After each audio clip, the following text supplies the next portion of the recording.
Quem está com sede e fome de ouvir a palavra do Senhor? Eu poderia então pedir a todos para ficarem de pé comigo em reverência à leitura da palavra do Senhor. E eu quero pregar um texto muito conhecido e muito simples da Bíblia Sagrada. Abra sua Bíblia comigo no livro do profeta Isaías, no capítulo de número 43. Deus está aqui.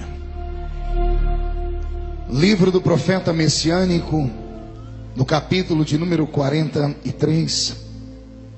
Quem encontrou, diga amém. Quem não encontrou, peça socorro. Muita gente não encontrou ainda. Te dou mais alguns segundos. Enquanto vocês procuram, eu quero cumprimentar também o pastor Arthur Lopes, que representa aqui a dupla Samuel e Daniel. Dá um abraço neles por mim. Nós estivemos juntos agora, tem 2 semanas, se não me falha a memória, em Santa Catarina, né? Estão cantando bonito também. Ô Marquinhos, a voz não envelhece, né? Você eu não posso falar nada, porque essa melanina te ajuda muito, né? Você olha para ele, parece que tem 15 anos, né? Não se engane, né? Isso aqui é... Eu cresci ouvindo ele cantar, imagine, né? Isaías 43 está escrito assim: mas agora assim diz o Senhor que te criou, ó Jacó, e que te formou, ó Israel: não temas, porque eu te remi, chamei-te pelo teu nome e tu és meu. Quando passares pelas águas, eu estarei contigo. Quando passares pelos rios, eles não te submergirão.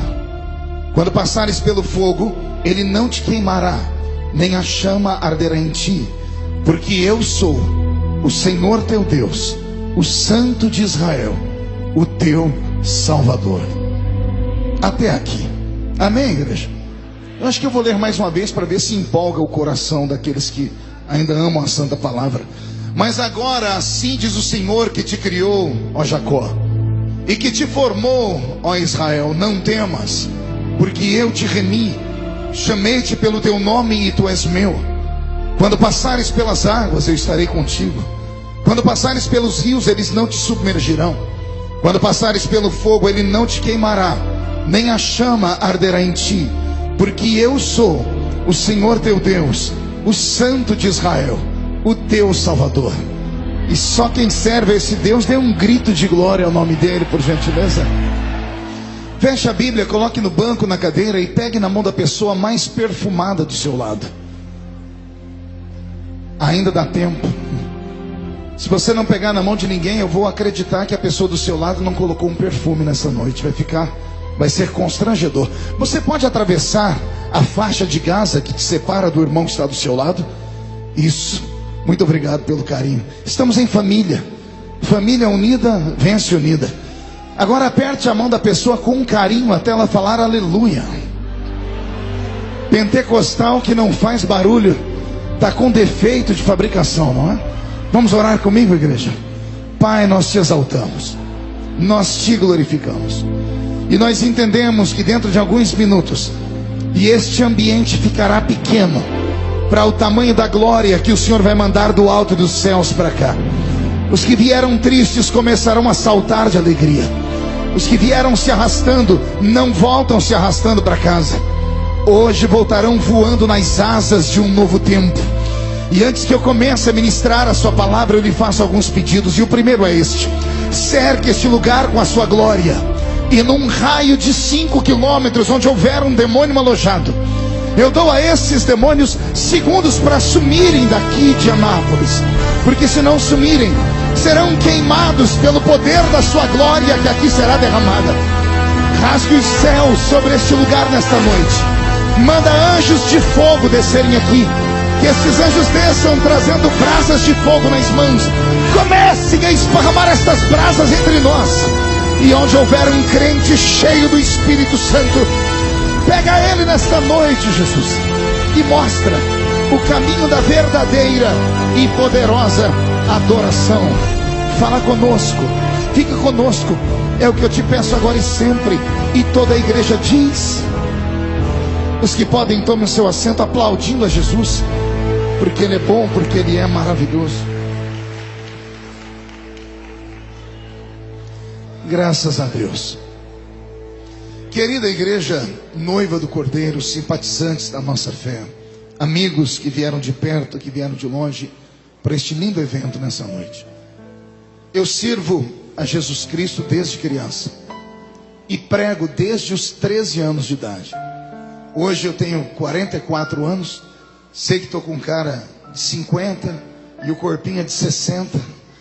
E você ri porque não é você que, quando vai dormir, tem que tomar pelo menos uns 15 comprimidos para trazer a resistência e a jovialidade mais uma vez.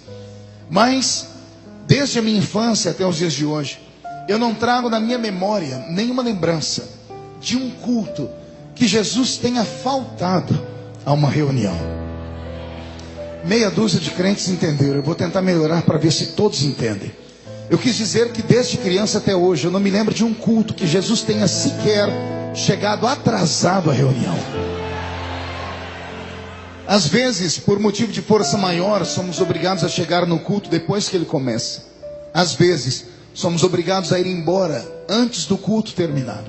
Mas Jesus nunca fez isso. Ele sempre chega quando o primeiro crente chega. E ele só vai embora quando o último crente vai embora. Salvo, é claro, quando ele não encontra aquela meia dúzia de crentes que eu não sei se tem em Anápolis, aquela meia dúzia de crentes maluquinhos que amam emendar o culto numa vigília. Porque se ele encontrar os vigileiros, ele fica com eles até o sol raiar. Tudo isso porque ele deixou na sua palavra uma promessa. Ele disse: esta é a minha igreja, e as portas do inferno não prevalecerão contra ela. Tem alguém aqui que pertence a esta igreja viva, verdadeira e poderosa?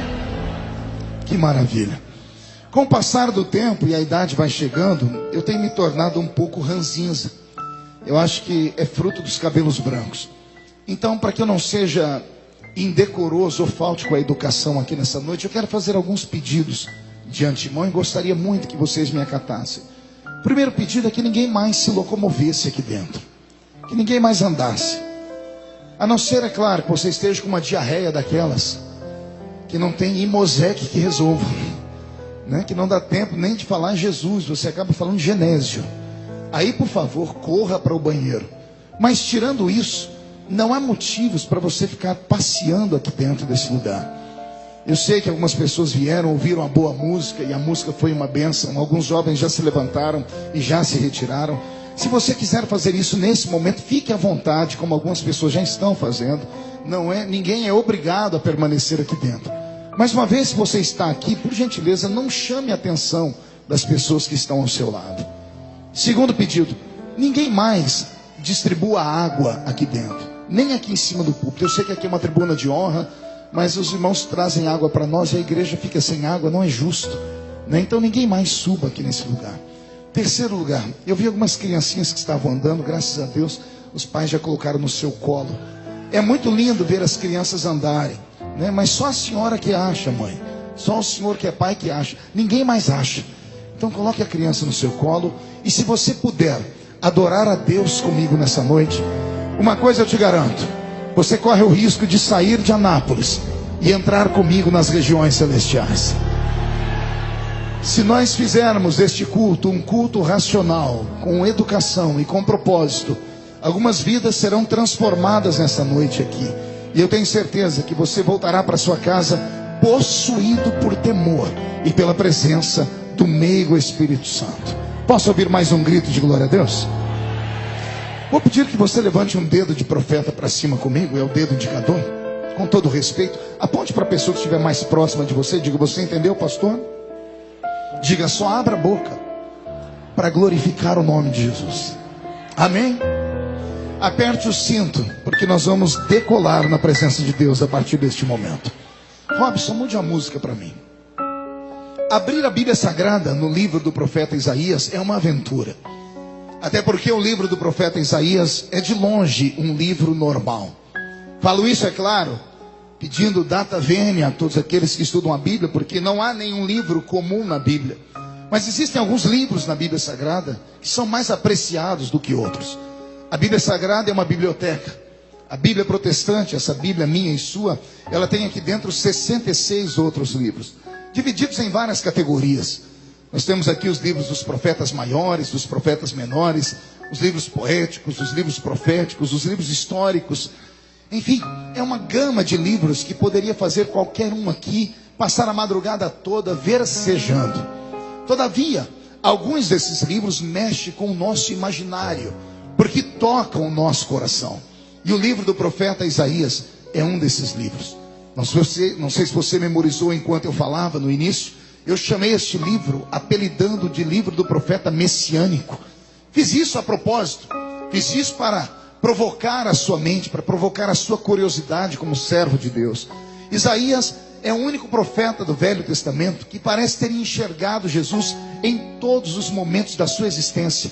Quer seja no seu pré-nascimento, no seu nascimento, no seu crescimento, na sua vida como homem, na sua vida como flagelado, na sua vida como assassinato e até na sua vida como ressuscitado. Nenhum outro profeta teve a visão de Jesus como teve Isaías. Por isso chamamos ele de o profeta messiânico, ou profeta do Messias, do Machia de Israel. É Isaías quem contempla Jesus antes do seu nascimento, quando ele libera aquela profecia que mais parece um poema. Eis que uma virgem conceberá e dará à luz a um filho, e colocarão nele o nome de Emanuel, que significa Deus conosco.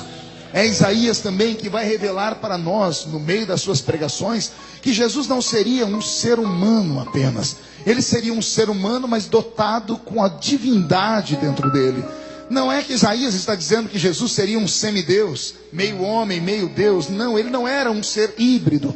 Isaías estava revelando para nós nas suas pregações que Jesus seria 100% homem e seria 100% Deus. Em que ponto, pastor? Quando ele diz assim: eis que o menino nos nasceu, mas um filho se nos deu.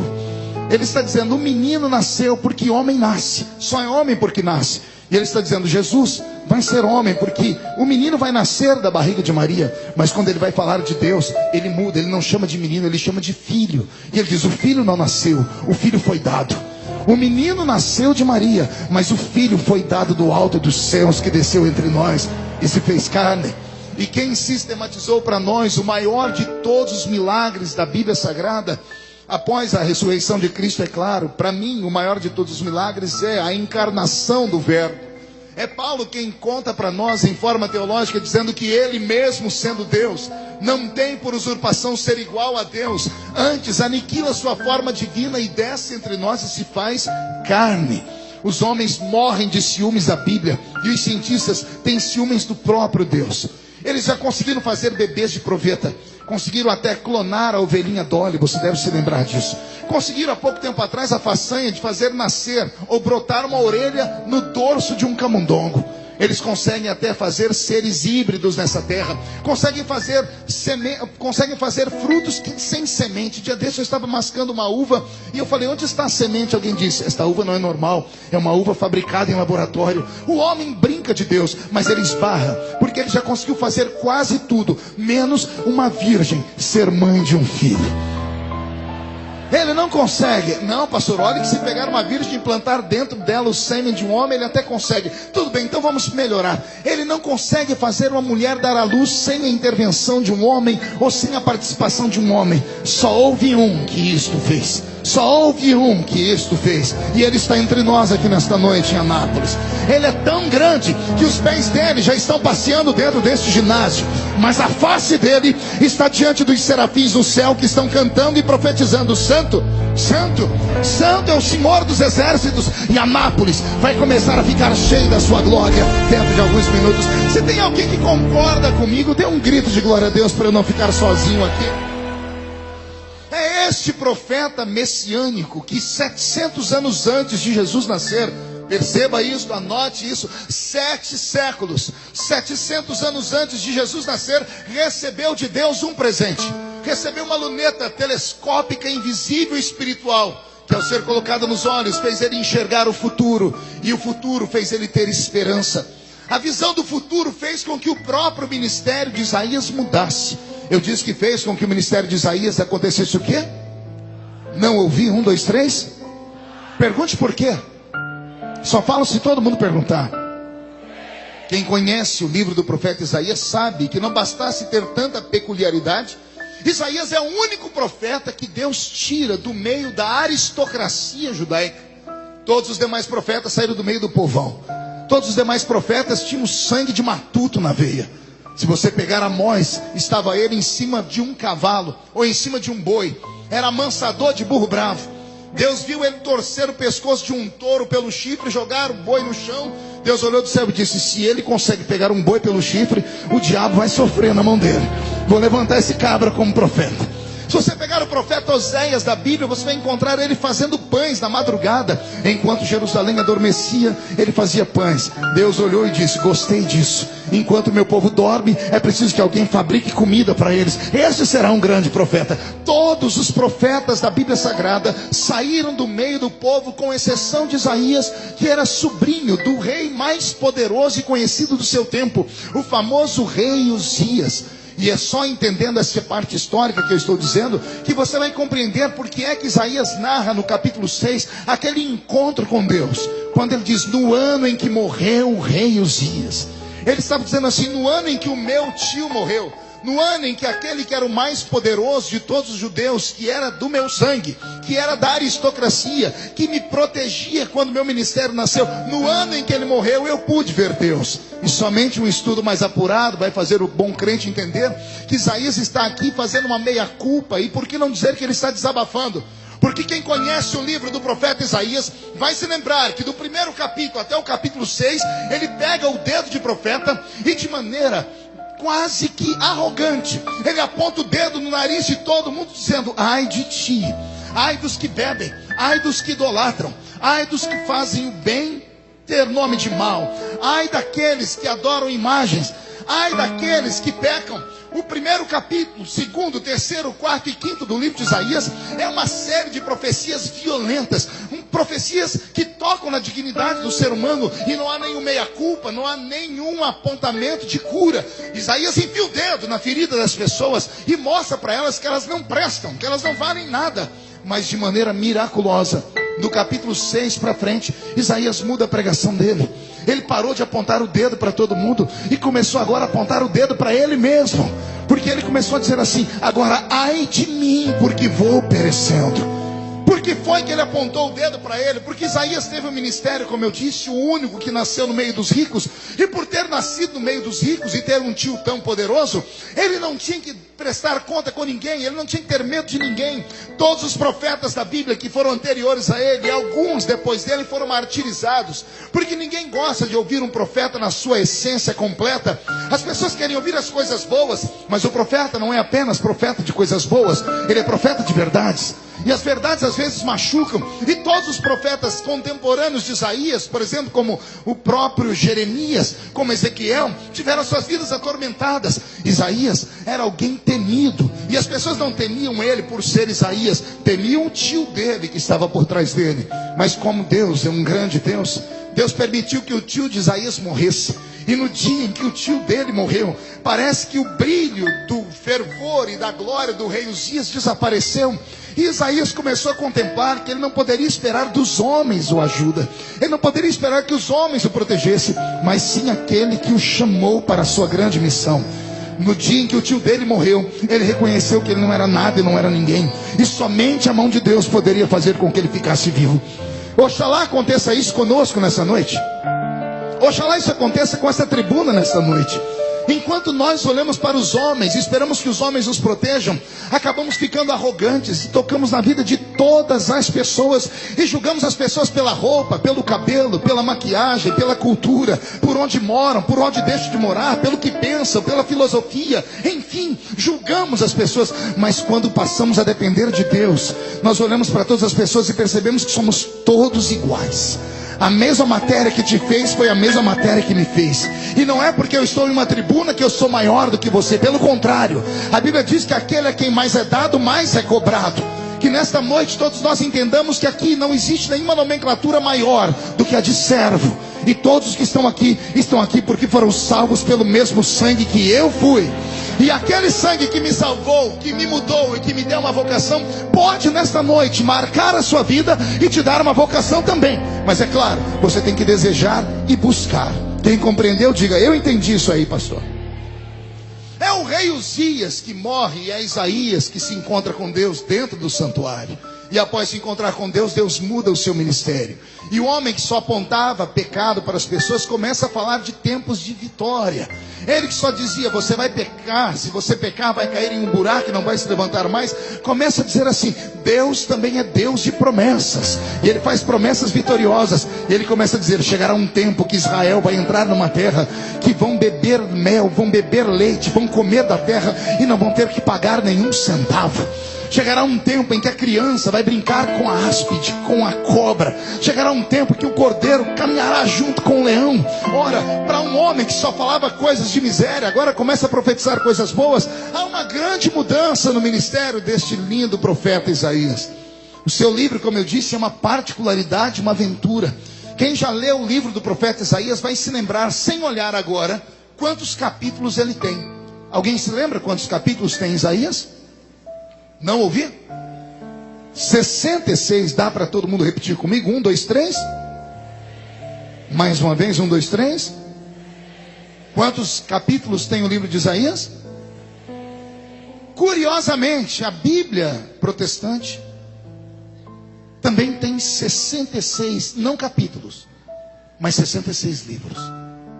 O livro de Isaías é como uma mini Bíblia. Ele está dividido exatamente como está dividida a nossa Bíblia protestante. Ele está dividido em 39 capítulos do Velho, no seu primeiro estágio, e 27 capítulos no seu segundo estágio. Parafraseando a Bíblia, 39 livros do Velho Testamento e 27 livros posteriores do Novo Testamento. Deixa-me falar da Bíblia. Os primeiros 39 livros da Bíblia Sagrada, eles têm uma direção. Foram escritos apenas para um povo. E esse povo tem nome. Se chama Israel, povo hebreu. O Velho Testamento inteiro é uma gama de histórias e compêndio de memórias escritas a respeito de Israel. O Israel lá do Oriente Médio, do ladinho do Egito, do lado da África, na Ásia. Lá estão eles, no Oriente Médio, melhor dizendo. A Bíblia Sagrada inteira do seu Velho Testamento foi escrito para eles. Quando atravessamos as páginas do Novo Testamento, o apóstolo Paulo, que é o maior mente pensante do Novo Testamento, vai explicar para nós que todo o novo pacto, que toda a nova aliança foi escrita para um povo também. Só que ele dá a esse povo um outro nome. Ele diz que foi escrito para um tal novo Israel. E esse novo Israel está aqui na minha frente nessa noite. Olha que coisa bela. A Bíblia Sagrada então está dividida assim. Os primeiros 39 livros dela escritos para Israel do Oriente Médio. Os 27 posteriores livros escritos para nós, que somos o novo Israel ou igreja, povo eleito do Senhor. Se você pegar o livro de Isaías hoje e dividir ele em duas partes, se você começar a ler do primeiro capítulo ao capítulo 39, não se assuste se você ouvir gritos de ais e gritos de uis. Se você pegar os primeiros 39 livros da Bíblia Sagrada e torcer eles, não se assuste se pingar sangue, ou se você ouvir barulhos de chicotes, ou bater de espadas. O Deus dos primeiros 39 livros, dos primeiros 39 capítulos de Isaías, ele está enfurecido, ele está irado. Ele tem em uma mão um chicote e na outra mão ele tem um cajado. E ele desfere golpes de chicotes e de cajados sobre o seu povo, porque o seu povo está em pecado.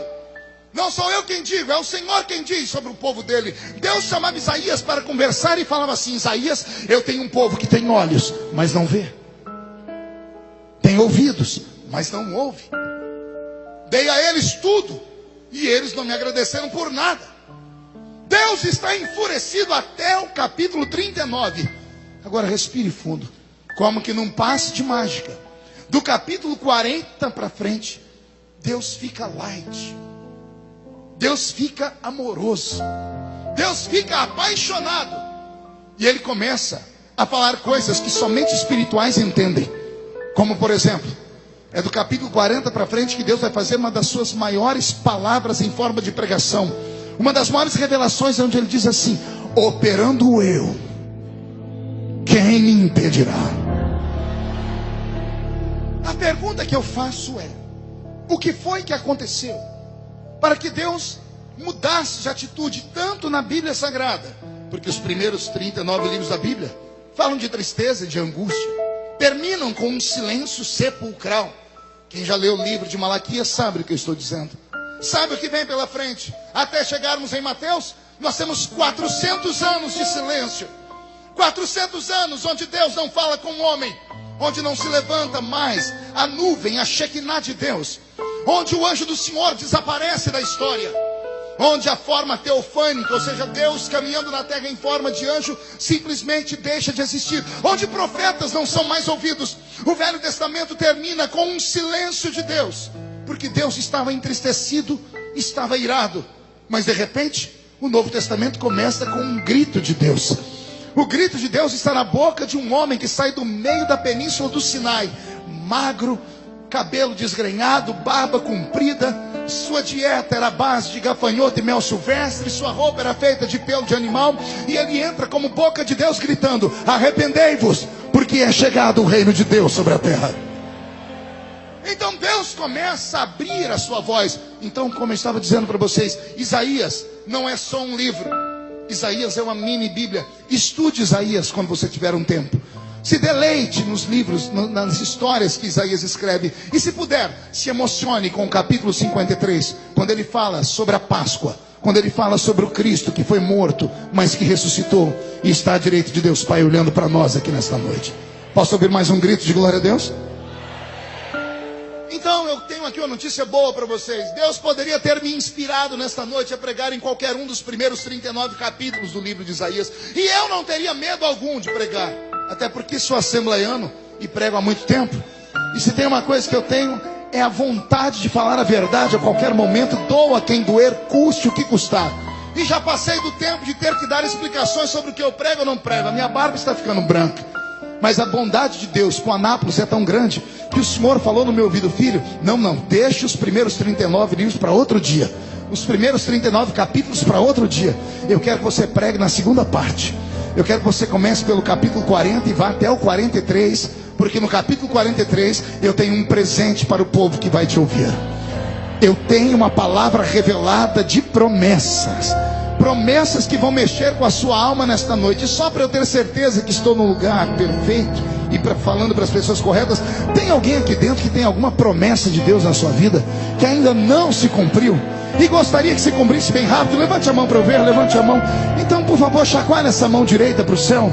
Coloque a mão no ombro de quem está à sua direita, com carinho e respeito. Agarre a pessoa para mim, por favor.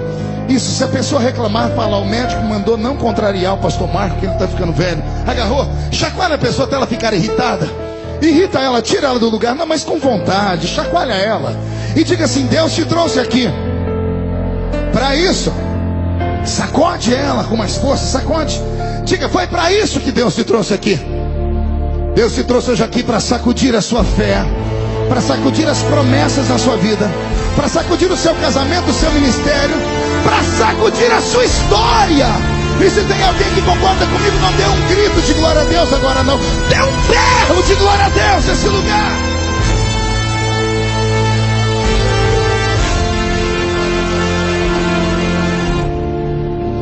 Antes de falar aqui, permita-me dar um pequeno ensinamento. Quando alguém prega como eu prego há muito tempo, como alguns pastores aqui estão e sabem, pregar não é difícil. Tem gente que fala assim: nossa, como prega? Pregar é muito difícil. Não, pregar é a coisa mais fácil do mundo. Basta você ter a retórica e um pouquinho de conhecimento. Eu estava um dia desses numa reunião política. Era uma reunião de igreja, mas deram a palavra para um político falar lá em Belém do Pará. Jader Barbalho. Pense numa figura. 5 pastores falaram antes dele, não aconteceu nada. Aí o Jader Barbalho pegou o microfone e disse: eu estava vindo no meu avião, vendo todo o sofrimento que eu e minha família estamos passando, e Deus falou comigo. Deus falou com Jader Barbalho. E ele falou comigo: a sua história, meu filho, é igualzinha a história da mulher pega no ato de adultério. Quem não tem pecado que atire a primeira pedra. E danou a pregar. Caiu um fogo no meio da igreja. Estou falando, você caiu um fogo. Que quando ele terminou de falar, o pastor presidente, muito obrigado, o pastor presidente estava dirigindo a reunião, ficou tão sem graça, pegou o microfone, esperou o povo quietar e disse: ô Jader, na minha igreja, se você quiser, tem um carguinho de presbítero lá. Então, pregar não é difícil, mexer com o povo não é difícil. Tem muitos palestrantes motivacionais que fazem isso melhor do que a gente. Basta dar uma olhadinha para o Silvio Santos, para o Faustão, para o Raul Gil. São homens de plenária. Pregar não é difícil. Difícil é colocar o povo em atitude de adorar. Isso é difícil. Tem uma palavra que eu tenho ensinado pelo mundo inteiro. Isso aqui hoje não parece, mas é uma igreja. Pelo menos ouvi um amém por aí. Vou repetir. Isso aqui não tem aparência, mas é uma igreja nessa noite. O ambiente foi consagrado, os pastores vieram, nós cantamos, louvamos, isso aqui se tornou uma igreja. E entrar na igreja, em qualquer uma que seja, não é difícil. Qualquer um entra. Todos que estão aqui entraram dentro da igreja. E para entrar na igreja, como eu disse, é tão fácil que até cachorro entra, basta ver a porta da igreja aberta. Agora, quer ver? Difícil é entrar no culto. Aí é difícil. Entrar no culto não é fácil. Entrar no culto é um malabarismo espiritual. É você começar a perceber que o que Paulo pregou é verdade e nós quase não alcançamos. Paulo disse assim: vocês começam o culto na terra, mas quando o culto decola, vocês saem da terra e entram nas regiões celestiais. Paulo disse: quando vocês se agrupam, uns têm cânticos, outros têm salmos e outros têm testemunhos. E aí vocês entram nas regiões celestiais. Para alguns crentes aqui nesta noite, estamos em Anápolis ainda. Mas ainda bem que tem uma meia dúzia que sabe que, como eu, não estamos mais em Anápolis. Nós já saímos da terra e estamos nas regiões celestiais. E se estamos nas regiões celestiais, eu tenho que te dar uma revelação. Só existe culto congregacional na terra. Só existe culto de multidão na terra. Diante de Deus não há culto congregacional. Há culto pessoal. Na terra, no culto congregacional, eu estou aqui vendo centenas de pessoas sentadas em poltronas e arquibancadas. Mas onde Deus está neste exato momento, só existe 2 assentos. Um é o dele e o outro é o seu. Não, você não entendeu, eu vou desenhar.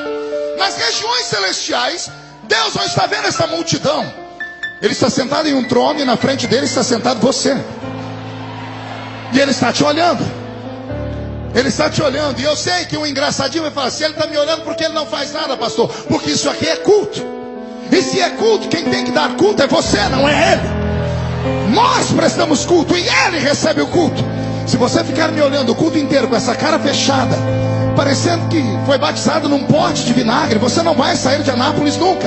Se ficar mais 10 minutos nesse culto com essa boca travada, segura aí, essa boca de aço, essa língua de ferro, esse queixo de concreto, você vai sair daqui com raiva, porque eu vou começar a te provocar. Ficar num culto como esse, com esse olho seco, parecendo olho de sapo que morreu no dia de enchente, não te leva a nada.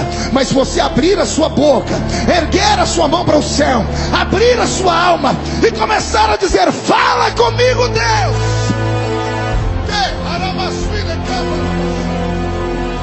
Aí as coisas podem funcionar. Então eu tenho pena de você que sentou perto de um irmão que é acostumado a entrar só na igreja. Eu tenho raiva de crente que só entra na igreja. Por quê, pastor? O cidadão não tira da boca essa desgraça desse chiclete nem com reza brava. Eu não vou nem olhar, senão eu vou acabar entregando onde está. Tem 2 garotas ali atrás que estão lixando a unha. Alguém avise elas que isso aqui não é um salão de beleza. Tem casaizinhos aqui dentro, um passando a mão na costa do outro, o rapaz indo no ouvido da garota, sabe Deus falando o quê? Se você quer ir para o motel, vá agora. Mas não fique aqui, porque aqui não é lugar disso. Aqui é lugar de buscarmos Deus. Eu vim aqui para ser o profeta sobre a sua vida. Se alguém quer receber uma profecia, me ajude a abrir o céu. Me ajude a abrir o céu.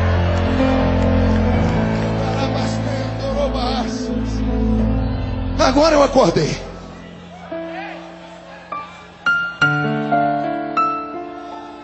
No capítulo 43 do livro de Isaías, há uma revelação linda, mas só pode entender quem é espiritual.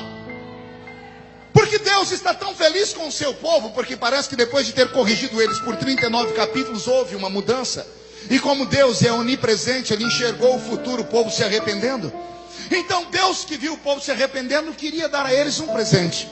Só que Deus é tão apaixonado pelo seu povo que Ele respeita todo o povo.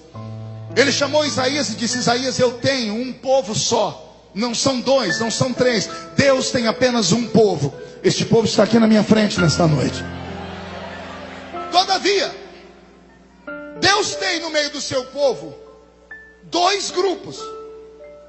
Um grupo de pessoas que só podem ouvir coisas normais. E um grupo de pessoas que podem ouvir coisas sobrenaturais. Um grupo de pessoas que tem a sua mente muito preparada pelas leis humanas. São cientistas por natureza, sua mente é uma mente analógica, analítica. Tendo uma mente analítica, essas pessoas só conseguem acreditar naquilo que pode ser reproduzido dentro de um laboratório, através da química, da física e da matemática. São pessoas que somente estão confortáveis quando o culto é meramente um culto racional. E o que é um culto racional? É aquele culto que tudo que você vê, você concorda, porque faz sentido. Mas uma igreja pentecostal, no meio de um povo carismático, tem um grupo de pessoas que não são normais nem aqui nem na China. São pessoas que pisam na terra como você pisa. O pé dele está no chão, mas a cabeça dele está no céu.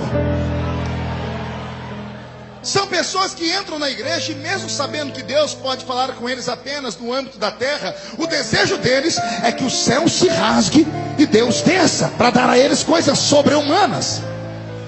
Deus, sabendo disso, ele olha para o povo e diz: Isaías, você vai fazer para o meu povo uma promessa.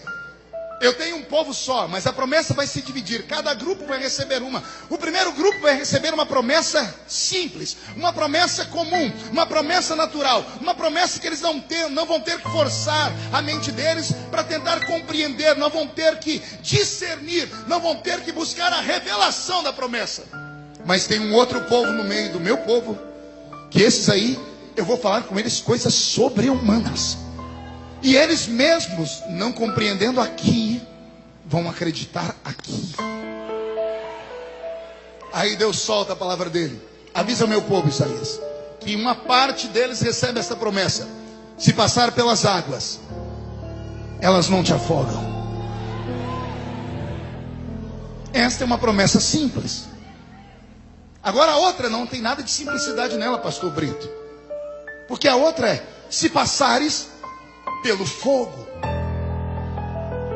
a chama não queimará em ti. São promessas antagônicas. São promessas que precisam de uma interpretação, porque Deus está falando aqui em fábulas, em metáforas. O Senhor está dizendo: meu povo é especial, só que a metade deles só pode ouvir coisas naturais e simples, como por exemplo, eu faço para eles essa promessa: se passar pelas águas, as águas não podem afogá-los. Por que passar pelas águas é uma promessa simples? Pergunte para mim, por quê, pastor? Todo ser humano em vida passará pela experiência do afogamento ou do pré-afogamento. Quer ver? Quem aqui já quase se afogou na vida? Levante a mão para eu ver. E os que não levantaram a mão são tudo hipócritas. Não, pastor, eu nunca fui no mar. Ou assembleiano, calma, ninguém vai te dedurar não. Não, não vou em piscina, não coloco biquíni. Eu não estou falando disso, não é só indo nas águas que a gente se afoga. Eu já quase me afoguei bebendo um copo d'água. A água entra por onde eu não devia. E ainda bem que a gente tem o nariz, porque a água pega e sai pelo nariz quando a gente engasga. Isso é um afogamento. Todo ser humano passará pelo afogamento ou pelo pré-afogamento nesta vida. Amém agora? Quem aqui já quase se afogou? Levante a mão para eu ver. Todo mundo. E olha como Deus é lindo. Deus está falando para eles coisas simples, coisas naturais, coisas que Deus vai te livrar e você não vai precisar nem buscar em oração, nem agradecer, porque são coisas que a sua alma aceita de bom grado, porque você já viu acontecer na vida de alguém. Passar pelas águas é uma promessa simples. Eu disse que é uma promessa. Por exemplo, você está no culto, o pastor está pregando e ele libera a seguinte palavra: hoje ninguém sai sozinho daqui. Quando você sair pela porta da igreja, o anjo do Senhor acampará ao seu redor e te livrará de todo o mal. A pergunta que eu faço é: por que você gritou glória a Deus? Antes de eu falar a sentença, já tinha gente dando glória a Deus. Por quê? Já explico cientificamente.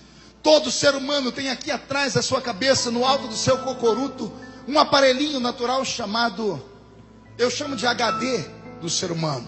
Chama-se cerebelo. O cerebelo é onde estão armazenados todos os seus conhecimentos e as suas lembranças.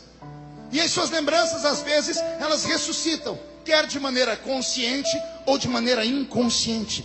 Para isso basta você ter uma visão, um cheiro, um gosto, ou uma audição, ou até mesmo um toque. Os 5 sentidos que nós temos aguçam o nosso inconsciente. Quando você me ouviu falar que o anjo do Senhor acampa ao seu redor, você deu um grito de glória a Deus, porque o seu inconsciente foi ativado. E ele mandou um recado para o seu cérebro. Pode concordar, porque isso aí acontece mesmo. E por que ele concordou? Porque você cresceu em uma igreja, ouviu 1 milhão de testemunhos de libertação, 1 milhão de testemunhos de pessoas que falaram assim: olha, eu quase morri, eu quase sofri um acidente, eu quase isso. O que as pessoas lá fora chamam de quase, nós chamamos de milagre, porque o anjo do Senhor acampa ao nosso redor e nos livra do mal. É um tipo de promessa que quando o pastor fala na pregação, ninguém questiona, ninguém anota e vai estudar depois, ninguém sai dizendo será, porque é uma promessa simples. Outro exemplo, você está no culto, o pastor está pregando, ele olha para você e diz assim: crê no Senhor Jesus e será salvo tu e a tua casa, nesse ano ainda. Você viu que as pessoas erguem a mão e dão gritos? É automático. Por quê? O seu inconsciente foi ativado.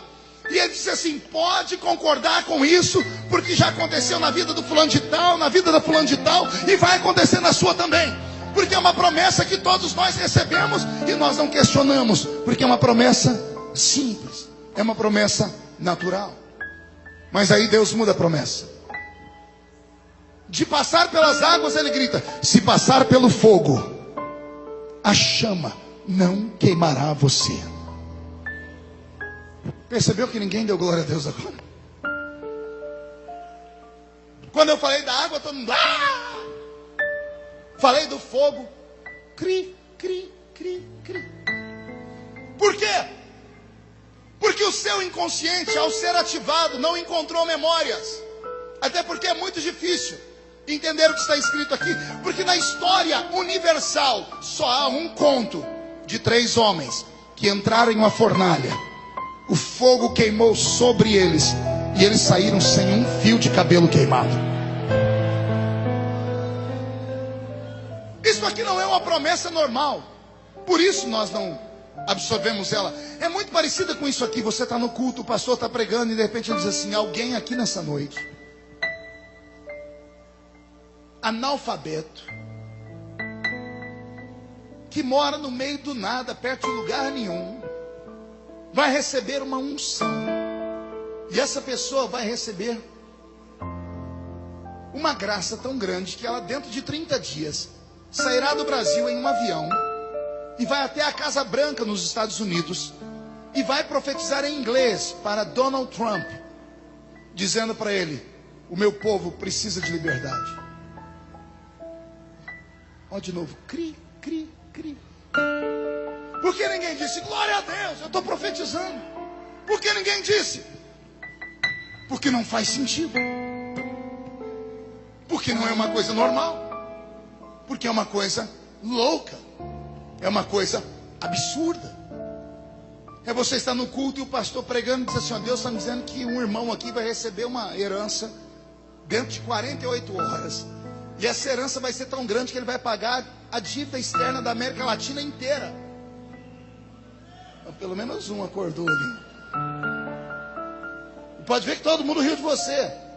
Por quê? Porque são promessas absurdas e loucas. São promessas que não podem ser compreendidas com a mente. São promessas que só podem ser absorvidas com a alma. Aos normais, peço perdão. Vim pregar para os loucos nessa noite. Vim falar só com homens e mulheres que têm promessas loucas na vida.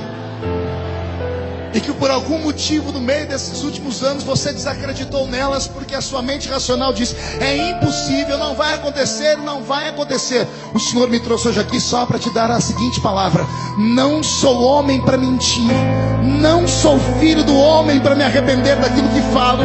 Se eu falei, comece a se preparar, porque eu vou criar a situação para que a promessa seja cumprida na sua vida. Alguém compreendeu? Diga glória a Deus. Robson, mude a música. Eu estava pregando na Igreja Batista da Lagoinha. Foi um grandioso culto. Quando eu estou lá fora, na hora de ir embora vendendo os meus materiais, chegou um mineiro perto de mim, mas era um mineiro muito matuto. Tem algum mineiro aqui? Essa raça tem no mundo inteiro. Eu estava pregando em Nagoya, dia desses no Japão, e eu perguntei, tem algum mineiro aqui? Não é que levantou um dos olhos rasgados? Ô pastor, eu sou mineiro, mas você é mineiro que jeito? Eu sou Nisei, Sansei, não sei, um negócio desse aí. Achei um mineiro em Nagoya, no Japão. Eu terminei de pregar, estou lá vendendo meu material, chegou esse mineiro matuto perto de mim, ele deu uma olhada para mim e disse assim, ô pastor, eu senti de te dar um presente. E eu falei, eu senti de receber, me dê logo. Ele enfiou a mão numa sacolinha de plástico, tirou uma caixa de paçoquinha embrulhada. Eu já catei uma paçoquinha, desembrulhei, comecei a comer. E eu falei no idioma de Minas, né? Disse, ô trem bom, sou. Estou comendo a paçoquinha e o mineiro deu golpe. Ô pastor, o senhor pode orar por mim?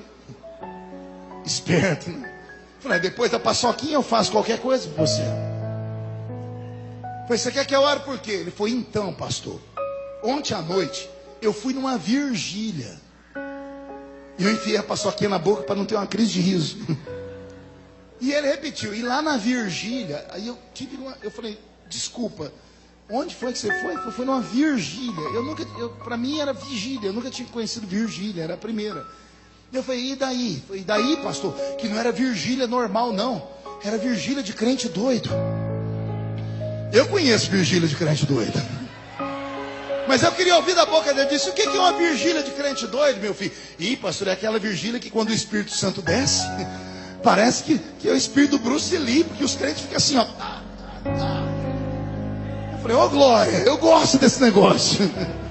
Eu falei, e daí? Foi, ih, pastor, lá pelas tantas, pastor, levantou um profeta doido. Eu também conheço profeta doido, de vigília de crente doido. Mas eu queria ouvir da boca dele. Disse, o que é um profeta doido, meu filho? Foi, ih, pastor, é aqueles profetas que quando vem profetizar pra gente, pastor, quase mata a gente do coração, aí. Foi, mas por quê? Uai, pastor, eu estava escorado na parede, que a casa estava cheia, e eu estava olhando para o público. O senhor sabe que vigília, pastor, é igual às ondas do mar, né? Tem hora que a onda quebra na areia, faz aquela barulheira, daqui a pouco amansa, né? E a vigília estava amansada, pastor, estava um silêncio. E o profeta, em vez de vir de frente, veio de costa, pastor. Ele veio na ponta do pé. Ele botou a mão no meu ombro. Eu falei, e aí que eu quase morri, pastor. Eu falei, por quê? Porque ele botou a mão no seu ombro? Não, pastor. Que ele botou a mão no meu ombro e não deu tempo de virar para olhar. Eu falei, por que não, meu filho? Ué, pastor, ele botou a mão no meu ombro e fez assim, homem! Aqueles gritos que quase faz o coração sair pela boca. Eu falei, e aí? Ele falou, ai, pastor, e aí que quando o desarranjo passou, eu olhei para a cara do profeta, o profeta estava assim, ó. Eu falei, fiquei curioso, e o que aconteceu? Pastor, o profeta agarrou a minha mão. Eu falei, e bateu os pés no chão, pastor, e gritou, homem, entra tu comigo nessa carruagem de fogo agora. Eu falei, o que você fez? Ele falou, ai pastor, o homem agarrou minha mão, eu entrei na carruagem com ele. Eu falei, entrou na carruagem aí, pastor, o homem engrenou uma corrida pela lateral da igreja. Correu pela frente da igreja, pela outra lateral, deu umas 2 voltas na igreja. Eu falei, e você? Falei, pastor, eu estava na carruagem, não tinha como descer. Pastor, o profeta mirou a rua, pastor, era 4 horas da manhã, pastor. Eu falei, e daí? Aí, pastor, eu fui embora com o profeta. Nós corremos uns 100 metros na rua e ele falando em língua estranha. Eu me empolguei, comecei a falar língua estranha também. Pastor, ele mirou a entrada da igreja, pastor, e entramos num carreirão. As pessoas foram saindo da frente. Quando estava chegando perto do púlpito, ele brecou e me empurrou. Eu falei, e daí? Vai, pastor, eu saí catando cavaco pelo chão. Eu olhei para trás para ver o que é que deu no profeta. O profeta estava com a mão na cintura e o outro dedo assim, e a cabeça dele fazia assim. E ele gritou dizendo assim, homem, olha o que eu faço. Eu te tomo pela mão direita e eu te levo por ali, por lá, por aqui, por aqui. Eu te levo pelo mundo em uma viagem e te trago de volta dentro do meu reino. Agora contempla aí na sua frente a rampa do palácio do Planalto, porque te colocarei entre os príncipes e reis desta terra, diz o Senhor. Arrepia, né, gente? Eu amo a criatividade profética. Sinto falta disso. Eu não sei vocês, mas eu fui criado no meio desse povo maluco. Os meus referenciais tinham só 2 dentes na boca, era o zagueiro e o atacante. A igrejinha onde eu fui criado, nós tínhamos lá um irmão que era o irmão Ovídio Ramos, que eu nunca vou esquecê-lo. Era analfa de pai e beta de mãe. Era o presbítero da igreja. Era o meu herói. O velho Ovídio Ramos, quando ia ler um pedido de oração, a gente entrava em desespero na igreja. Quer perguntar o porquê? Porque ele não sabia ler direito. Mas isso não era o pior. É que os diáconos da igreja não sabiam escrever direito. Mas tinha coisa pior. Os crentes da igreja não sabiam falar direito. Imagine quando um crente que não sabe falar chama um diácono para escrever um pedido de oração. O diácono não sabe escrever. E vai parar na mão do irmão Vídeo que não sabe ler. Vou explicar para você, vou dar um exemplo. Um dia nós estamos no culto, o irmão Vídeo pegou um bilhete. Quando chegava na mão dele, a igreja entrava em oração. Quando ele lia de uma vez, dizia assim. Mas quando ele tentava adivinhar o que estava escrito, meu Deus, sangue de Jesus tem poder. Um dia ele puxou o papel, trouxe de volta, olhou e disse: vamos orar pela irmã Isabel, que segundo consta, fez uma cesariana. Vamos orar pela irmã Isabel, fez uma cesariana. Levantou a Isabel na mocidade, 12 aninhos. Irmão Vídeo, Isabel sou eu, e daí? E daí que eu não fiz cesariana? Não, eu estou aniversariando, uai. Eita época abençoada. Posso fazer um tributo ao velho Ovídio aqui? Ele faleceu tem alguns anos, no alto dos seus 90 anos. Quando ele queria pregar para nós, estava muito cansado. No salãozinho, que comportava umas 15 pessoas, ele tirava a camisa dele, mostrava as costas com vergões de chibatadas que ele tomava dos padres, por ter aceitado Jesus como Salvador. Irmão Vídeo não sabia ler direito, não sabia escrever direito. E ir para o culto com ele era uma aventura. Eu era moleque, sabe que moleque em igreja não vale muita coisa, né? Eu ia para o salãozinho só para ver o culto dele. Não é que o culto era uma benção, é que o culto era legal. Ele ia ler a Bíblia e dizia: vamos ler aqui no livro de Êxodo. Quando ele estava inspirado, ele soltava: vamos ler aqui no livro de Genésio. Um dia ele arrumou uma confusão e disse: abra a Bíblia no livro da profeta Joana. Não tem Joana na Bíblia. Levantou uma irmã e disse: Ovídio, não tem Joana na Bíblia. Não, disse: vai ler a Bíblia, mulher. Joana é aquela que o peixe engoliu, uai. É Jonas. O dia que Jesus me chamou foi num culto dele. Ele chegou no culto, ele estava esbaforido. Ele era um negro de quase 2 metros de altura. A mão dele parecia uma raquete de tênis. A barriga assembleiana, curva da prosperidade. O óculos perneta no rosto. Ele falou: Deus falou comigo essa tarde que vai usar alguém aqui. E ele mandou ler um texto da Bíblia. Está escrito no livro do profeta Albuquerque. Não tem Albuquerque na Bíblia. Aí alguém disse: irmão Vídeo, não tem Albuquerque na Bíblia não. Eu disse: tem. O Albuquerque falou assim, ó: aviva a tua obra, Senhor, no meio dos anos. No meio dos anos a notifica. Na ira, lembra-te da misericórdia. O velho estava falando de Abacuque. O irmão Vídeo era tão interessante, engraçado, que um dia ele conseguiu fazer um milagre no culto. Ele conseguia pegar uma letra de uma música e botar numa melodia de outra música e fazer dar certo. Lembra dos hinos da harpa? Um dia ele foi cantar esse hino aqui, ó: já refúgio a glória eterna de Jesus, o Rei dos Reis, em breve os reinos desse mundo. Linda música, não é? Olha o que ele conseguiu fazer. Já refúgio a glória eterna de Jesus, o Rei dos Reis, em breve os reinos desse mundo seguirão as suas leis, e os sinais da sua vida já se mostram cada vez. Ele cantou Asa Branca e caiu um fogo. E eu atrás de uma pia de cozinha, que era um salãozinho, eu me matando de rir, levantou a profetisa da igreja, irmã Maria de Paula. Eu disse, você está rindo do quê, menino? Eu falei, irmão Vídeo está cantando uma música diferente, né? Ela falou, você não vê que Deus acabou de dar para ele um cântico espiritual?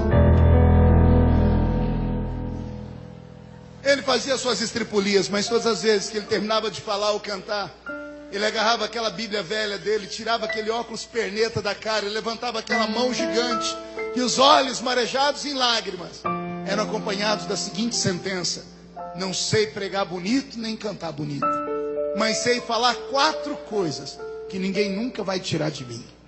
Primeiro é que o meu Jesus salva. Segundo é que ele cura, batiza com o Espírito Santo e vai voltar na terra para me arrebatar. Bendito seja Deus! Louvado seja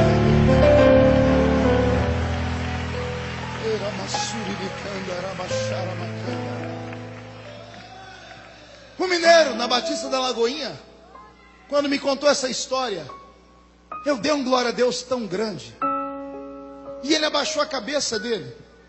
Quando ele levantou, o sorriso tinha sumido. E os olhos dele estavam marejados em lágrimas. E ele disse, pastor, o senhor acredita mesmo nisso? E eu falei para ele, por que não acreditaria? O senhor acredita que eu vou subir a rampa, que eu vou dar a volta ao mundo? Eu disse para ele, por que não acreditaria? E ele começou a me dizer, pastor, eu não sei ler nem escrever. Eu vendo doce nas esquinas de Belo Horizonte para levar comida e sustento para minha casa. Eu não tenho nada na vida, como é que um dia eu posso rodear o mundo? Como é que um dia eu posso subir a rampa do Palácio do Planalto? E quando ele disse isso, eu estava muito cansado, fim do culto a gente fica cansado. Aquilo que ele falou não desceu para o meu coração, atingiu a minha mente. E a minha mente concordou com ele, eu disse, é verdade. Como é que um pobre, como é que um analfabeto, como é que um ser humano como esse um dia pode chegar nesse lugar que o profeta falou? Quando eu disse isso, e falo agora só para quem é espiritual, o Senhor Deus tomou os meus sentidos e desapareceu tudo na minha frente. Os meus olhos estavam abertos, mas não tinha mais nada na minha frente. Eu estava em um ambiente que não era nem escuro e nem claro. Eu comecei a tremer. E de repente, do chão começou a brotar uma construção. Já viu aqueles filmes onde mostram a construção de um prédio muito rápido? Foi daquele jeito. Começou do chão, o prédio foi sendo construído. Eu fui olhando para cima, olhei lá no alto. E quando ele estava pronto, lá no alto apareceu uma placa escrito Hilton Hotel. Eu olhei no alto e vi um homem pela janela, de terno e gravata. Devia ser o 8º andar. E quando eu vi aquele homem de longe, uma voz falou comigo, se lembra? Não deu tempo de eu responder, porque eu fui arrebatado de baixo e fui parar atrás do homem, lá em cima no alto do prédio. E eu vi o que o homem via. E eu vi a grande cidade de Londres. Eu vi à direita do hotel Hilton o estádio de Wembley. E a voz falou comigo de novo, você se lembra? Não deu tempo de eu responder, não consegui ver a face do homem. O prédio inteiro se desconstruiu. E aquele homem foi ficando pequeno e se tornou um adolescente. E quando ele é adolescente, ele está de costas para mim. E nas costas dele, ele tem uma mochila. Dentro da mochila tem um facão de cortar cana. E ele está usando uma roupa de boia fria. Ele está subindo na carroceria de um caminhão de pau de arara. Ele tem uma marmita na mão dele. E uma voz falou comigo, se lembra? Não deu tempo de responder. O caminhão se desconcertou, se destruiu. E aquele homem adolescente agora se tornou uma criança. E quando eu vi a criança de costas, ela tinha nas costas uma caixa de engraxar sapato. E o Senhor disse, se lembra? Então o menino olhou para mim. E eu comecei a chorar. Porque era eu. O Senhor me fez lembrar de onde Ele me trouxe. O Senhor me fez lembrar que quando criança, eu andava pelas ruas da minha cidade com uma caixa de engraxar sapato nas costas. E que inúmeras vezes, para matar a fome da minha família, eu fui cortar cana, apanhar laranja, algodão, café. E o Senhor me fez lembrar que Ele fez promessas na minha vida. E essas promessas se cumpriram uma a uma. E aquele hotel lá em Londres é um hotel que eu fico há 10 anos, todos os anos. Eu sou cliente dele. O Senhor me trouxe a memória. E ele deu um grito comigo, dizendo: se eu fiz na sua vida, por que não posso fazer na dele? Eu voltei do transe, eu levantei ele pelo queixo e disse: menino, creia, porque se foi o meu Deus que falou com você, o Deus que fez a estéril ser mãe de filho, o Deus que pavimentou um caminho no meio do mar para Israel passar a pés enxutos, o Deus que afundou a muralha de Jericó para Israel não ser esmagado caso caísse para fora, para não perder a riqueza da cidade caso caísse para dentro, o Deus que transformou as moléculas de um machado em isopor para ela flutuar em cima das águas por causa de uma promessa, o Deus que deteve o sol e a lua para que Josué em uma noite desbaratasse todos os seus inimigos, o Deus que fez uma jumenta falar quando o profeta não queria profetizar, o Deus que fez uma virgem ser mãe do Salvador. Se foi esse Deus que falou, quem viver verá, para ver se cumprir cada uma das suas palavras.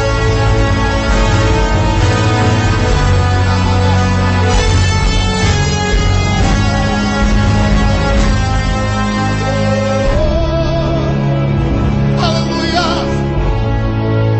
O Senhor Deus me trouxe de longe para nesta noite falar com você que cada uma das palavras e promessas que Ele fez na sua vida estão anotadas em um livro, e Ele nunca usou uma borracha para apagar essas palavras. O Senhor me trouxe aqui para te relembrar que Ele não conhece a palavra impossível. E eu começo a te questionar nessa noite: ainda se lembra das promessas que Ele te fez? Ainda se lembra da congregação pequenininha? Da profetisa de coque na cabeça? Daquele culto de vigília? Daquela tarde ou manhã de consagração? Ainda se lembra quando você estava agoniado e abriu a Bíblia e saltou um versículo, Deus dizendo: vou te dar, vou te usar, vou te levantar? O que foi que aconteceu com você? Onde foi que você se perdeu, goiano? Os dias em que vivemos são dias maus, são dias horríveis. A nossa sensibilidade está desaparecendo. Os antigos cultos carismáticos como esses que eu desenhei aqui viraram mosca branca. E a nossa geração é uma geração preparada intelectualmente. É a geração que foi para a universidade, que foi para a escola. Possivelmente eu estou pregando aqui para doutores, doutoras, para meninos e meninas que frequentam as suas universidades, que durante a semana são obrigados a dissertar sobre filosofia. Eu prego hoje para uma igreja que está amortecida, porque deixou que os resquícios desse mundo tenebroso influenciasse nosso dia a dia cristão. Nossos filhos estão morrendo na fé. Estava aqui agora há pouco vendo, correu um menininho aqui pelo meio dessa quadra, usando a máscara do Capitão América. Achei lindinho. Mas eu me lembrei que quando éramos crianças na igreja, nós tínhamos referência. Nós sabíamos o que queríamos ser. Nós sabíamos onde queríamos chegar. Nossas filhas querem parecer a Débora Seco. Nossos meninos querem ser uma mistura de Justin Bieber com Cristiano Ronaldo. Nossos cultos perderam a unção. Estamos vivendo uma época tão fria e frígida da vida cristã, da igreja, que nós tivemos que nos adaptar à modernidade. E ao nos adaptarmos, perdemos nossas identidades. Já percebeu que nós temos mais habilidade em bater palmas no culto do que darmos glória a Deus? Não, pastor, a Bíblia diz para bater palma, eu sei. Lembra do irmão Ovidio que eu falei para vocês aqui? Um dia eu sentei com ele e falei assim: irmão Ovidio, por que nós da Assembleia de Deus não batemos palma? Hoje a gente bate, eu sou pastor presidente de um campo e nós batemos palma, mas na nossa época ninguém batia palma. E eu perguntei para ele: por que a gente não bate palma? O Ovidio olhou para o céu, olhou para mim e disse assim: nós não bate palma Porque nós é medroso. Mas nós temos medo do que, irmão Vídeo? A gente tem medo de deixar Deus triste. Mas como, irmão Vídeo? Não está escrito para louvar o Senhor com palmas? Eu disse, tá, mas e o nosso medo? Eu falei, medo do que, irmão Vídeo? Marco, ele me falou, quando a gente bate palma para quem? Eu falei, é para Deus. Ele disse, você tem certeza? Eu disse, não é? Ele falou, não sei, porque a gente bate palma quando o pregador fala uma coisa bonita. Quando o cantor dá um agudo ou canta uma nota linda. A gente está batendo palma para Deus ou para a atuação do pregador e do cantor? Olha a sabedoria do homem da roça. Ele disse, então como a gente tem medo, para a gente não correr o risco de bater palma aí, a palma ir para o homem, porque os homens podem receber para eles, aí acaba alguns idiotas falando que estão acima da média. Com o risco de criarmos bezerros de ouro na igreja, a gente não bate palma, a gente dá glória a Deus. E eu falei, por quê? Ele falou, porque glória a Deus não tem erro. O pregador falou bonito, cantor, você falou glória a Deus. O pregador sabe que ele não é Deus, só tem um Deus. Os anjos pegam esse glória a Deus e levam para ele. Deus é tão bondoso que a gente manda a glória para cima e ele manda a glória para baixo. Olha a cultura do velho. Olha a situação em que nos entramos. Um dia desse eu estava dando uma entrevista no rádio e eu fiquei desconcertado. Um irmão entrou e disse assim, como é que o senhor se sente pertencendo a uma casta de pregadores modernos que não tem unção? E deu uma raiva. Eu falei, a minha geração não tem unção não? Ele disse, não tem, pastor, desculpa. Eu disse, por quê? Ele disse, porque a minha, quando ia para os congressos, bastava o pregador saudar a igreja com a paz do Senhor e acabava o culto debaixo de Pentecoste e batismo com o Espírito Santo. E eu não pude desmenti-lo, porque eu fechei os olhos e me lembrei dos lindos congressos da minha infância, quando íamos para os ginásios em busca de Deus e vimos verdadeiros atalaias e profetas pregarem. Eram homens que pareciam que tinham a chave do céu na mão. Deus se envolvia conosco e era verdade. Só que enquanto eu concordava com ele, o Espírito do Senhor falou comigo, a diferença não está nos pregadores só, filho. Diga para ele que a diferença está na igreja também. E eu no rádio disse, o senhor tem razão, não 100%, mas o senhor tem razão, porque eu sou desse tempo também. Ele disse, por que eu não tenho 100% de razão? Eu disse, porque a igreja também mudou. Ele disse, não, a igreja vai para o culto para ouvir uma palavra. Eu disse, o problema não é ir, é em como a igreja vai para o culto. Há 30 anos atrás, ninguém ficava em casa assistindo Big Brother. Nem as novelas das 8, das 7, das 6, das 5, das 3. Há 30 anos atrás, as pessoas quando entravam na igreja, entravam respirando Deus. Ninguém sentava e jogava o corpo pesado na cadeira, cruzava as pernas, mascava o chiclete e esperava alguma coisa boa acontecer. Ninguém ficava com o celular na mão, mandando mensagem por WhatsApp, Facebook, o culto inteiro. Não. As pessoas entravam no culto e tinham temor. Os nossos pais nos ensinavam, quando entrar nesse lugar, guarda os seus pés, porque essa terra é santa. Haviam profetas, seres sensitivos, homens e mulheres que oravam tanto, que estavam com seu ouvido afinado no diapasão do Espírito de Deus. Eram tão sensíveis que Deus dizia, vá naquela pessoa e fale com ela. E eles iam e falavam. Crentes eram arrebatados durante o culto. E eu não falo cair apenas por cair no chão. Eu falo de pessoas que iam até o terceiro céu e voltavam para contar coisas. Eu não sei vocês, mas eu ando saudosista. Porque a minha geração viu e sentiu coisas que essa geração talvez nunca vá ver e nunca vá sentir. A não ser que as promessas que Deus te fez se cumpram. Você pode não acreditar no que eu estou dizendo, mas há homens e mulheres aqui dentro com quem Deus já falou cara a cara, com quem Deus disse, tem um plano, um mistério e um ministério na sua vida. Vou te levantar para a sua geração. E o que aconteceu? O que aconteceu foi que no meio da caminhada você se perdeu. Você não soube vencer as lutas, você não conseguiu atravessar as provas, porque o problema das promessas é que toda promessa passa pelo teste do tempo. Quando Deus te diz, vou te levar lá no alto, entenda. Quando Deus diz, vou te exaltar, entenda.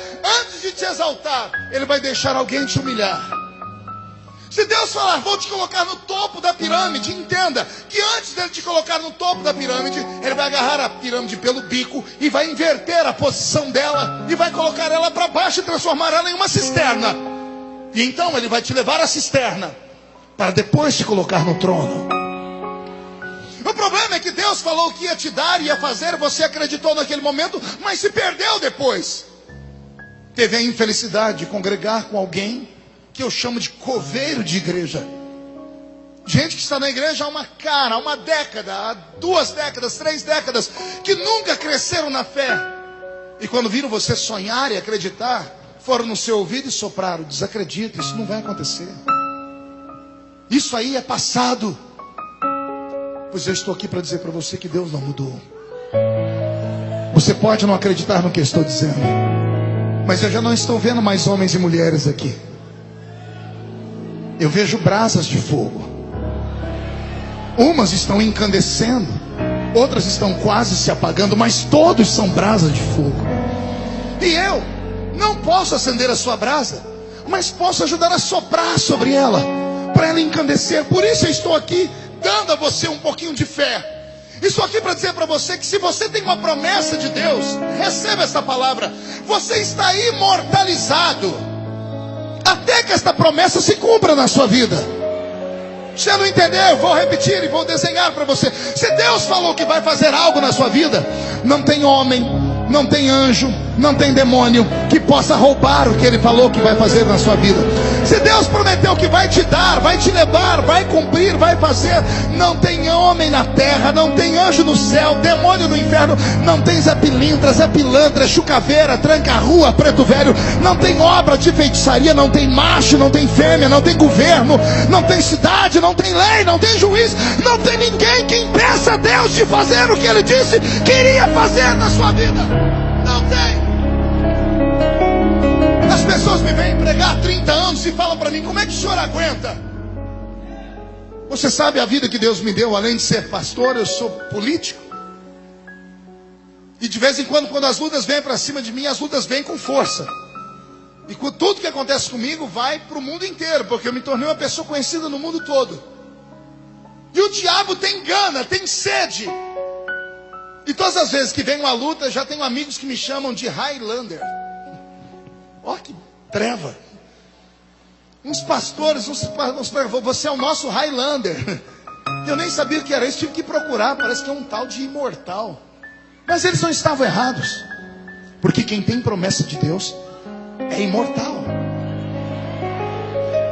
Pergunte por quê? Porque Deus não mente. Pergunte por quê? Porque Jesus disse, passa o céu, passa a terra, mas as minhas palavras não passam jamais. Se há uma promessa de Deus sobre a sua vida, exploda nessa noite. Se há uma promessa de Deus na sua vida, agarre o diabo pelo chifre, esfregue a cara dele no chão, chuta ele para o inferno, porque ninguém pode destruir aquele que tem uma chamada e uma promessa de Deus na sua vida. Dia desse eu estou passando lá pelo plenário, tinha uns 30 deputados, todo mundo tremendo, morrendo de medo. Foi antes da lista, agora já estão quase sepultados. Foi antes da lista do Faquinha. Eles me viram passar, me chamaram, ô pastor, o senhor pode vir aqui? Cheguei neles, me colocaram na rodinha e disseram, pastor, o senhor pode fazer uma reza brava para nós? Eu disse, vou fazer uma reza brava agora, dá as mãos todo mundo aí. E fiz uma oração daquelas de fogo. Terminei de orar, eles estão lá limpando os olhos, uns dizendo, nossa, estou tudo arrepiado. O que é isso, pastor? Arrepia tudo a gente. Aí um olhou para mim e falou, ô pastor, o seu santo é muito forte, né? Eu disse, você nem sabe como. Aí um falou assim para mim, pastor, ensina nós a ter o corpo fechado. Linguagem de ímpio é triste, né?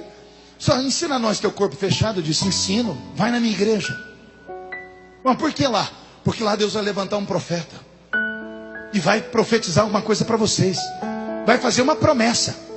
Porque aí quando Deus fizer uma promessa, o seu corpo fica fechado como o meu. Falei, como assim, pastor? Diz, sabe por que eu não caio? Porque Deus ainda não cumpriu tudo que Ele prometeu para mim. Pastor, não entendi. Eu disse, eu vou falar para você. Deus falou para mim que vai abrir uma porta, mas eu não estou vendo nenhum muro ainda. Então, como eu não estou vendo nenhum muro, Deus ainda tem que levantar um anjo para construir o muro, um outro para fazer a porta, um outro para fazer a fechadura, para vir dar a chave na minha mão e abrir a porta. Então, enquanto isso não acontecer, se levantar 11 mil demônios contra mim, 1000 cai de um lado, 10.000 cai do outro lado, e eu não posso ser atingido. Ou eu acredito nisso, ou eu rasgo a Bíblia e desisto da minha chamada. Deixa eu fazer uma pergunta. Quem aqui tem uma promessa, mas é promessa com P maiúsculo ainda? Levante a mão para eu ver. Então, por favor, murcha a barriga, estufe o peito e bate no peito até fazer barulho. Olhe para essa pessoa do seu lado e diga, se você não acredita, diga, é problema seu. Grita comigo, Satanás, sai da minha frente, porque eu tenho promessa. Quem tem promessa, reage.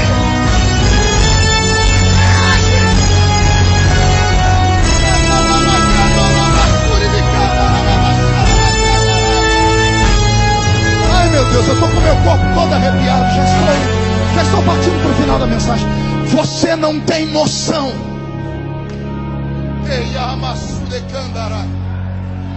Você não tem noção do que o seu Deus é capaz de fazer para cumprir o que Ele te prometeu. Vou repetir. Você não tem ideia do que Deus é capaz de fazer para que a palavra dele não caia por terra. Você não tem noção. Tem um homem na Bíblia que tem uma promessa. Pergunte qual é a promessa. Vai ser pai. Deus fez a promessa quando ele era um garotão de 75 anos. Agora ele tem 100 anos. Fez bodas de prata a promessa. E ele está andando no meio da estrada. O cajado que ele usava antigamente para cuidar das ovelhas, ele usa de bengala agora. A Bíblia diz que Deus veio em cima de Abraão e parou em cima dele, que Abraão caiu de joelhos e pôs o rosto na terra. E Deus disse, Abraão, dentro de um tempo, Sara, tua mulher, dará à luz a um filho. A Bíblia diz que Abraão teve uma crise de riso.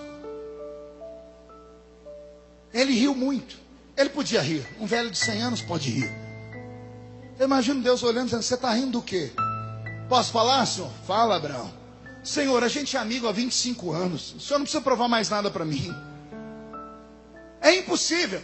Por que é impossível, Abraão? Senhor, dá uma olhadinha aqui no garotão. Artrite, artrose, osteoporose, reumatismo, catarata, flacidez, flatulência. As veias estão saltitando pelas pernas. Os dentes estão amarelados e tortos. As minhas cãs estão brancas. Entendeu, senhor? Não tem mais virilidade. E o senhor acha que eu estou ruim? Vai lá em casa. Vem a minha véia. Senhor, pergunta para mim quantos anos tem a minha namorada. Quantos anos tem a sua namorada, Abraão? 90. Bagaceira. Aí Deus disse assim, Abraão, pois eu vou te dar um filho, mas eu quero um sacrifício antes. Me dá um sacrifício? O senhor é meu amigo. É o sacrifício mais esquisito da Bíblia. Porque Abraão está tão velho que ele não dá conta de pegar um animal inteiro e colocar no altar. A Bíblia diz que ele despedaçou o animal. Olha o velho de 100 anos, vindo para cá, pegando um pedacinho do animal, vindo para cá, colocando aqui. A Bíblia diz que ele demorou tanto nesse sacrifício que as aves de rapina, os urubus, começaram a voar em cima do altar. E ele então começou a enxotar as aves e cuidar do altar. Só que ele estava tão velho, e ele fez tanto esforço no sol do deserto, que a glicose de Abraão abaixou. Ele teve um devaneio. Ele desmaiou. Antes de desmaiar, ele teve uma visão. Ele disse que viu uma brasa de fogo passar para cá e um vento para lá. E ele caiu no chão. Quando ele voltou em si, já era de noite. Quando ele viu a noite, ele só lembrou em Sara. Marido casado com mulher brava sabe o problema que é. Abraão levantou, catou o seu cajado e pá para casa. Quem conta a história agora é a tradição dos hebreus em um romance. Diz a tradição que quando Abraão chegou em casa naquela madrugada e abriu a tenda, quando ele viu o corpo de Sara iluminado por um menorá, ele foi descobrir o corpo dela para deitar do lado dela, e ele tomou um susto, porque ele olhou para a cama e tinha uma menina de 18 anos. E a menina acordou, e quando ela viu ele, ela gritou: quem é você? E ele disse: quem é você? Ela disse: sai daqui que eu vou chamar o meu marido. Ela disse: sai o senhor daqui, sai você daqui que eu vou chamar a minha mulher. Quem é o seu marido? Diz: Abraão. Mas eu sou Abraão. Não é não, porque o meu marido tem 100 anos de idade, você tem uns 25. Ela dizia: a minha mulher tem 90. Qual é o seu nome? É Sara. Não, você não é Sara, eu sou Sara. E daqui a pouco começa o flerte. Abraão? Sara? Sara? Abraão? O que aconteceu, meu marido?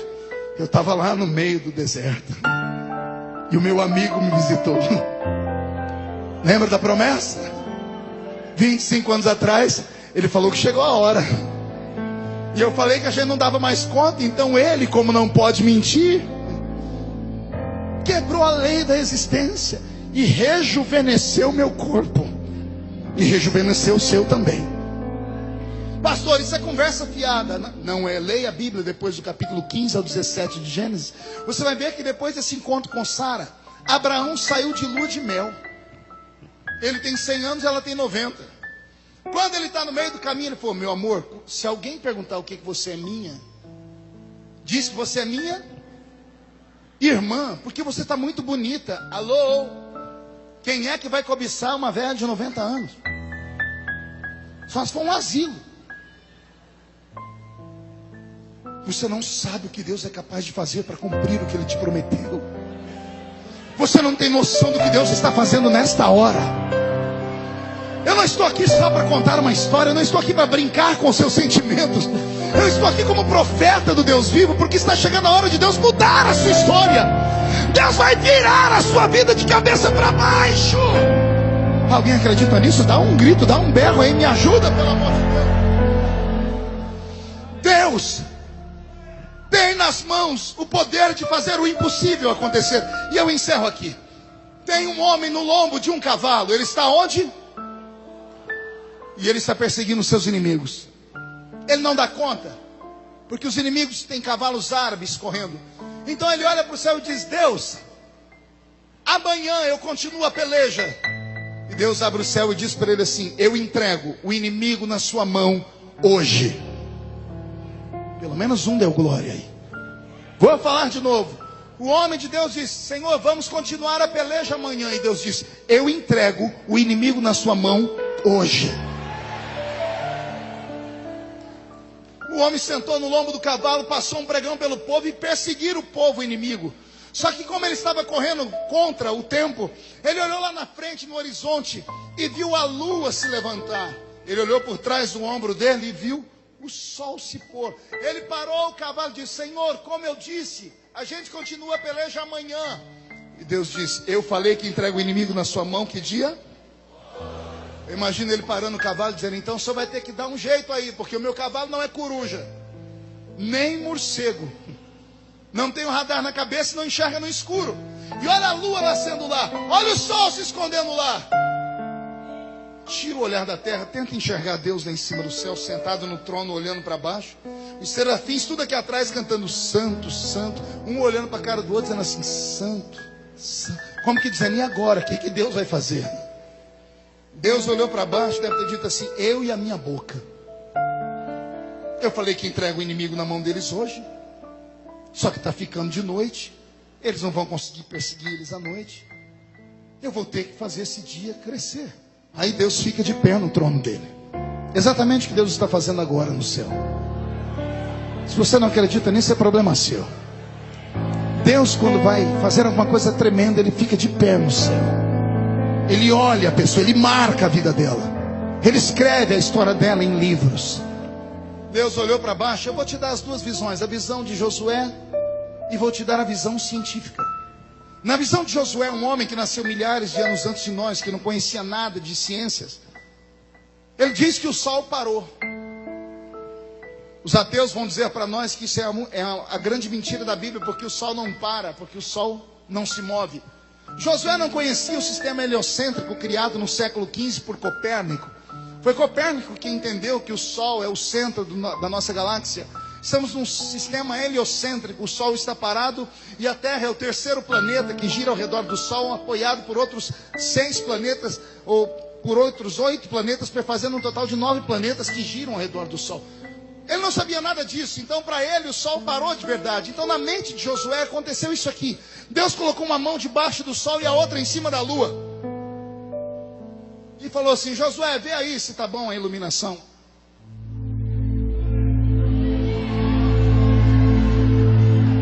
Tá bom aí? Mais um pouquinho de luz, senhor. Pois não, Josué?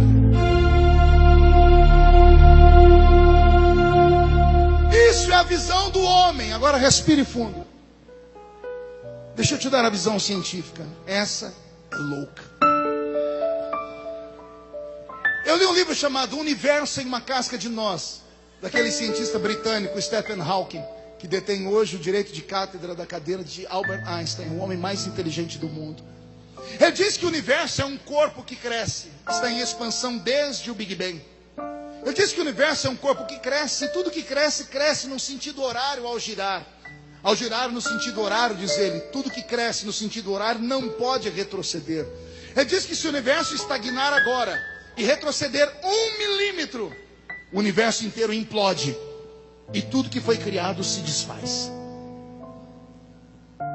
Quando a Bíblia Sagrada fala desse milagre, ela deixa para nós uma lacuna sobre o que aconteceu com o universo. Pergunte por quê. A Terra é o terceiro planeta que gira ao redor do Sol. A Terra gira no sentido horário. E por causa do sentido horário em que a Terra gira, há um magnetismo todo que faz tudo nessa Terra girar no sentido horário. Você já abriu a água dentro da sua pia? Quando abrir a água na pia, veja o redemoinho que se faz. Vai no sentido horário. Só há um lugar no mundo onde a Terra gira ao contrário, que é no Marco Zero, que está no Amapá, por causa da gravidade que existe naquele ambiente, por causa do magnetismo daquele polo. Mas tudo gira no sentido horário. A Terra gira no sentido horário e com ela os planetas que estão ao redor do Sol. Há um magnetismo e uma distância perfeita entre um planeta e outro. A Terra vai girando, ela leva 24 horas para dar um giro em torno do seu eixo imaginário. E leva 365 dias de 24 horas para dar um giro em torno dela mesma e em torno do Sol. Nós chamamos isso de sistema de rotação e translação. Estudamos isso na escola, amém? Está tudo em ordem aqui? Quando a Terra gira, ela arrasta consigo os outros planetas. Agora acontece um fato. O que faz a Terra girar? Pergunte para mim o que, pastor? O centro da Terra. O centro da nossa Terra tem uma massa de ferro com terra derretido chamado amálgama. Essa massa de ferro derretido com minerais derretidos com terra chega a uma temperatura semelhante à temperatura do Sol. A superfície do Sol é tão quente quanto o interior do planeta Terra. O planeta Terra nesse exato momento está em ebulição lá dentro. E tudo que queima lá dentro, o calor é tão grande que eles vão soltando os gases. Imagine uma panela de pressão. Quem já cozinhou feijão aqui? Quando está cozinhando feijão e a panela pega pressão, aquela tampinha começa a rodear e apitar. Se não tem aquela tampinha, aquela válvula, o que acontece com a panela?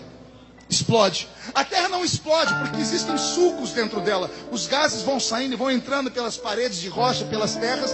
E esses gases que saem formam os lençóis freáticos que existem no subsolo. A água que existe no subsolo da Terra. É esta água que vai dar vida à raiz das plantas. E são as plantas que durante o dia vão liberar para os seres humanos o oxigênio e à noite o gás carbônico, perfazendo o sistema de fotossíntese que nós também conhecemos. Ou seja, o universo todo está alicerçado. Tudo é uma engrenagem.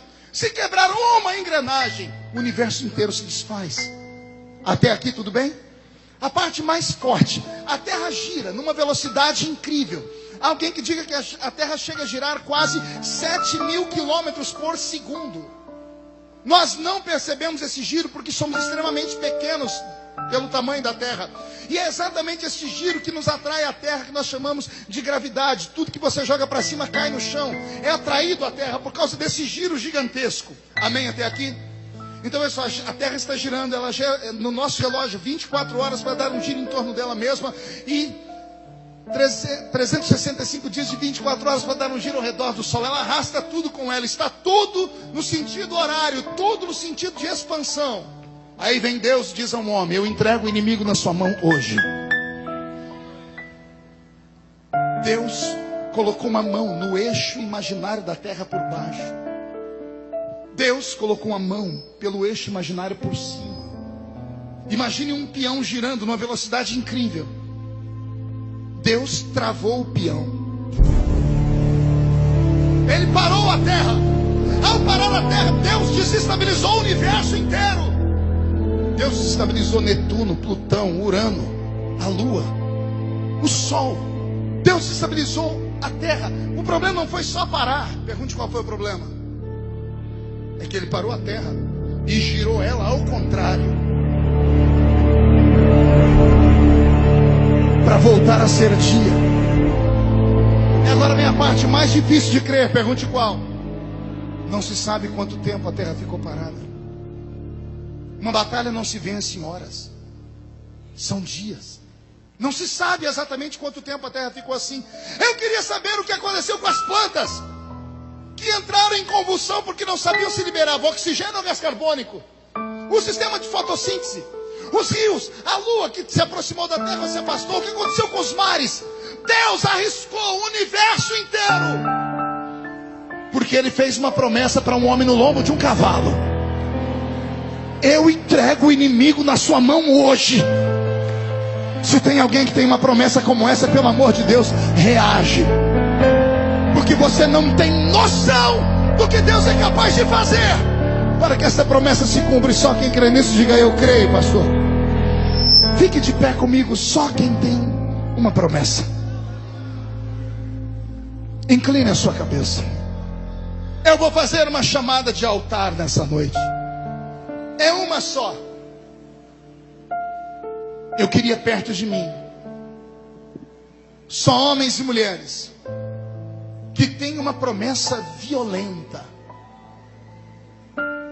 Uma promessa que você mesmo disse: sou incapaz de acreditar. Alguém para quem Deus disse: vou dar, vou fazer, vou levantar, vou criar. E você tem passado dias de dificuldade nesse mundo, porque não consegue mais acreditar.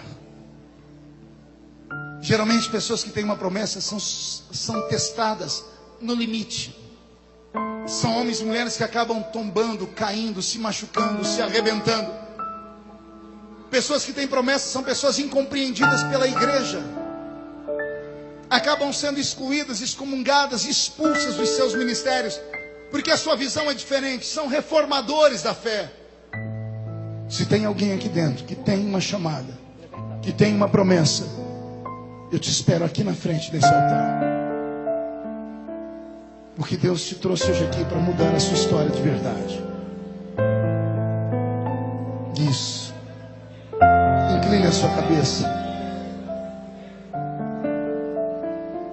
As pessoas dizem que não vai dar nada. O meu Deus diz que só fez uma promessa para você porque você é uma raridade.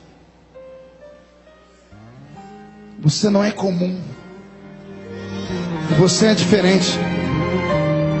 E a sua diferença vai mudar a sua história. Chegue mais perto, chegue mais perto. Pegue na mão de quem está do seu lado, por gentileza. Vem buscar uma igreja que já pisou no Santo dos Santos.